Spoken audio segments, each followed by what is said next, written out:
Une quinzaine d'organisations internationales travaillant au Niger ont signé un communiqué dans lequel elles affirment qu'une instabilité du pays et des sanctions pourraient exacerber les besoins humanitaires des plus vulnérables, notamment les femmes et les enfants.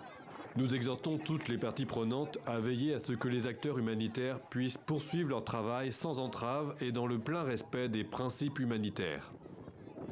Depuis le putsch militaire, de nombreux projets humanitaires ont été stoppés, comme la livraison pour Action contre la faim de 4000 lots d'aliments en provenance du Sénégal. En cause, la fermeture de l'espace aérien décidée par les militaires au pouvoir. Le 29 juillet, la France a suspendu une aide au développement et d'appui budgétaire d'environ 120 millions, suivi par l'Allemagne 2 jours plus tard. Des aides pourtant cruciales. Un quart des dépenses publiques nigériennes sont financées par des dons extérieurs. Autre conséquence, dans la capitale, le putsch est venu percuter l'agenda de cette session de formation pour les jeunes, impliqués dans 15 formations politiques du Niger. Une formation réalisée avec l'appui des Pays-Bas et de la Suisse. Ici, les réactions sont contrastées.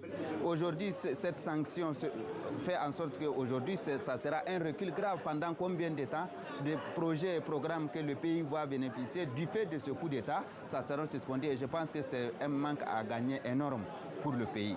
Avec la démocratie, là, tout va être dans l'ordre. Par rapport à l'ONG, je sais que ça sera favorable.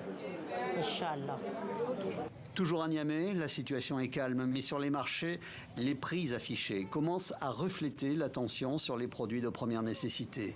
Le blocus décidé par la CEDEAO sur les exportations et les importations entraîne une première hausse des prix. Ici, le sac de 25 kg de riz aurait augmenté d'environ 2000 francs CFA depuis la fin de la semaine dernière.